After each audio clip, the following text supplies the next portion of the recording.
Bismillahirrahmanirrahim. Assalamualaikum warahmatullahi wabarakatuh. Saya Selvi Prasikasari, mahasiswi Sekolah Tinggi Ilmu Kesehatan Indonesia Maju. Saya akan menjelaskan sedikit tentang inkontinensia urin pada ibu postpartum. Nah, apa sih inkontinensia urin itu?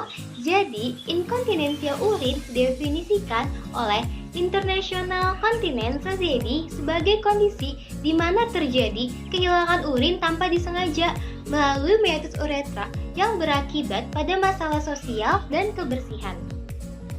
Lalu selanjutnya, yang kedua, ini ada faktor-faktor resiko. Jadi, faktor resiko menurut penelitian Abrams et al. Tahun 2013, faktor-faktor risiko yang mempengaruhi inkontinensia urin pada ibu postpartum yaitu faktor obstetrik lain. Seperti yang pertama, ada multiparitas, jadi ibu yang telah melahirkan 2 kali atau lebih. Selanjutnya ada cara persalinan. Persalinan pervaginam ini memiliki risiko 2 kali lipat lebih tinggi dibanding dengan SC atau sesar. Nah, persalinan ini mengakibatkan kerusakan pada dasar panggul sebagai konsekuensi dari regangan dan melemahnya otot dan jaringan ikat selama proses persalinan. Selanjutnya, ada penggunaan alat bantu seperti forceps ataupun vakum ekstraksi.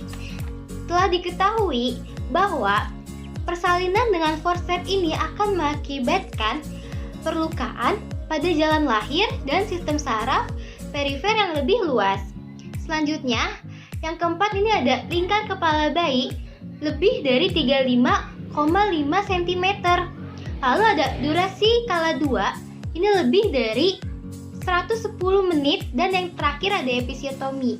Jadi episiotomi yang dilakukan pada persalinan ini dapat memberikan efek terhadap inkontinensia urin pasca persalinan. Lalu selanjutnya ada tanda dan gejala inkontinensia urin. Jadi berdasarkan gejalanya, inkontinensia ini dibagi menjadi beberapa jenis. Yang pertama, itu ada inkontinensia stres. Jadi urinnya keluar di saat terjadi tekanan pada kantung kemih. Nah, ketika bersin, batuk, tertawa ataupun mengejan. Lalu yang kedua ada inkontinensia urgensi. Jadi penderita memiliki keinginan kuat untuk buang air kecil dan diikuti dengan keluarnya urin tanpa disengaja atau mengompol. Biasanya penderita buang air kecil ini lebih dari 8 kali sehari termasuk pada malam hari.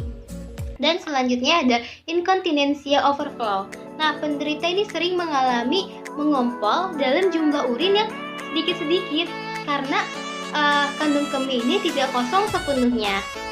Lalu selanjutnya ada penatalaksanaan inkontinensia urin. Nah, yang pertama itu ada terapi obat. Jadi terapi obat ini disesuaikan dengan penyebab inkontinensia urin. Lalu yang kedua ada Kegel exercise. Ini yang akan kita bahas selanjutnya. Lalu ada bladder training. Nah, jadi menurut Hickey tahun 2003 menyatakan bahwa dengan bladder training ini pasien ini dibantu belajar menahan atau menghambat sensasi urgensi dan berkemih sesuai dengan jadwal yang ditentukan. Selanjutnya ada membatasi minuman yang mengandung alkohol dan kafein. Lalu yang selanjutnya ada pengertian dari latihan Kegel atau Kegel exercise. Jadi latihan Kegel adalah tindakan yang dilakukan untuk meningkatkan kekuatan otot-otot dasar panggul menurut Blacks dan House tahun 2005. Ini ada manfaat dari latihan Kegel atau Kegel exercise. Jadi yang pertama yaitu memulihkan inkontinensia urin, lalu mengendalikan perkemihan dan BAB. Selanjutnya ada mengencangkan otot vagina seperti sebelum melahirkan. Lalu yang keempat yaitu meningkatkan elastisitas otot-otot panggul. Ini menurut University of Illinois tahun 2007. Nah, selanjutnya ada teknik latihan Kegel atau Kegel exercise.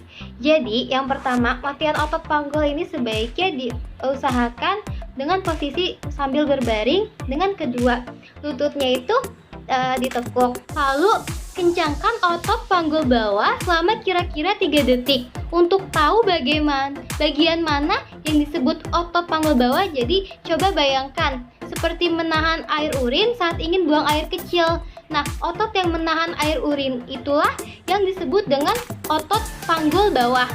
Selama mengencangkan otot ini, diusahakan jangan tahan napas dan mengencangkan otot perut dan paha. Lalu lemaskan kembali otot panggul bawah selama 3 detik dan ulangi lagi latihan otot ini hingga 10 kali. Sekian, terima kasih. Wassalamualaikum warahmatullahi wabarakatuh.